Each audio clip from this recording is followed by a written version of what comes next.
Hey, Programming 12. Wow, you have come so far. I'm so proud of you. You have conquered the object oriented programming unit, which introduced you to all the concepts of, well, maybe not all, but the foundations of object oriented programming. And you succeeded, if not yet, then you will soon, in creating the Asteroids video game, a classic arcade game. And, it was just a really good example of an object oriented type of game. Uh, Effectively, instead of just kind of programming like we did for Pong or Breakout, sort of the instructions step by step, what you did was you created an engine, a loop that processes a data structure, like our array list, of a whole bunch of different objects and tells them to draw themselves on the screen, tells them to do their behaviors that you programmed in, and also had them interact with each other. For example, checking for collisions or measuring what angle to turn to in order to shoot at you, and that kind of thing. So this is the new paradigm of how people create programs. Lots of programs are made this way. You could probably imagine that other games follow a similar pattern where you have that engine and you're designing the objects and you're just putting them into the system that is going to eventually be your game. So this is fantastic. And I feel like you are ready now to kind of move on to the next stage. And we are going to be taking advantage of the superclass concept in our new unit. So the superclass we used was called game object. And I think that you probably understand the value of it for like two reasons. First reason is probably that it's a foundation class. So you can put code that is common between all your subclasses into one place and you don't have to reprogram it over and over again. So it's a thing that saves you time.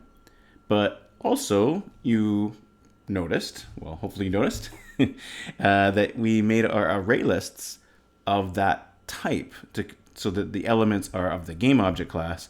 And that meant we could put in any objects that are subclasses of that foundation into that array list. So we could put in bullets and asteroids and spaceships and particles all inside of the same list. And that made it possible to create this engine that makes the whole game run. So those are the two reasons why you currently know why a superclass is worthwhile. But there's actually an even more important reason, and that is that if you have this ability to extend classes, then you can extend other people's classes. You don't have to write all of your own software. You can take someone else's foundation and build upon it. And so that's what we're going to be studying. We're going to be looking at specifically extending classes from the Box 2D physics engine, which is a really powerful 2D physics engine. It's been used by many, many games. We talked about Angry Birds, but also you might have heard of Shovel Knight or Limbo, Cut the Rope. There's many, many games that use this physics engine. And the idea is that instead of having like game object, we're going to use their classes. They're called F-bodies, F for physics, which I know that doesn't quite work out correctly, but if you speak Spanish, physics is spelled with an F, and the person who made the wrapper is Spanish. So it's all these things called F-bodies are going to be our foundational super classes. And so what we're going to inherit when we create objects is going to be two-dimensional physics. Every object that we create that extends these classes will come ready with physics. And then our job is going to be designing the new things that we're going to create, which is a whole new way of thinking of things. We're not going to have to worry so much about, obviously, like the gravity, the friction and stuff. Like, I don't think you're even worried about friction in the past. We didn't worry about mass. We just looked at the vectors and decided on directions that things should bounce off of and so on. But now we're going to have all the physics we want and more than we want sometimes, so we can ignore some of it. So this is going to be a huge advantage to making interesting software. especially games. So what we're going to be starting with, the beginning project, I guess, is just going to be taking a look at some code. You can see down here in the website, we have this Fisica example sketch. So you're going to download the Fisica example sketch, and you're also going to, you're going to save it on your local machine. You're going to download this little Angry Bird picture, just right click and save image as is usually how you do it. Save it to the data folder in that sketch, or just in the root folder of that of the sketch folder. And then you're going to play with the new sketch. So I'll open this up and you can see sort of the instructions of what to do. I have it open over here. And the first thing is, if you go to run it and it says can't find the Fisica library, then you'll have to go add it. And now I'm not sure if your specific computer will have it or not. So here's how you add it. You go to the sketch menu and you go to import library and then manage libraries. I'll just zoom in on that so you can see. It'll look a little bit different because you're using a PC, if you are using a PC. And then you just click on that. And then you can search for Fisica. It's spelled with an F. Fisica, this is the one here. So once you find it, you can click on it and click install. And mine's already installed, so I won't bother to do it. But that's what you can do in order to get it.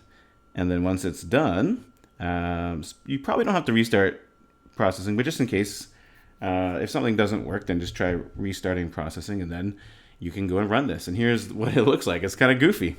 It's very goofy. It's just 2 ramps and a bunch of stuff just falling from the sky. But notice all this stuff has built-in physics that's just happening. And I didn't program in any of it. So in order to figure out what all this stuff is, I have some tasks for you to try to do. And I'll just call it up again. And you can just work through them one at a time. So for example, the first thing is change a ramp into a bucket. So what we have is right now 2 ramps. So pick one and change it into a bucket. Now you might be like, but Mr. P, you didn't tell us what to do. I know, that's part of the fun of this. So what I want you to do is kind of read through the code and see what you could do. And you can take a look and, oh look, there's something called make top platform, make bottom platform. Like, you're gonna have to kind of look around and see what's going on in this program and see what you can do. And then try something out. If it doesn't work, don't worry, I'll be there to help. But you can experiment and try. You're quite skilled programmers at this point. You've done a lot of stuff, so I imagine you'll be able to make some progress. But of course, it's very possible to get stuck along the way, so let me know. And we'll have some fun making this sketch into something different. And hopefully by the end of that, you'll have a bit of a feel for how all this stuff works. Another thing we're going to do while we do this is just notice how we do like previous stuff, like make circles travel across the screen. Like, it's going to seem kind of different, but it turns out we can do all the same things that we usually do with processing without really having to struggle at all. So we just kind of will have all the old tools plus these new tools as well. Okay, so give it a try, and I hope you have fun with this, and I hope you see the potential and what we can do with it. We're gonna have some cool projects that we're gonna do. All right, thanks everybody.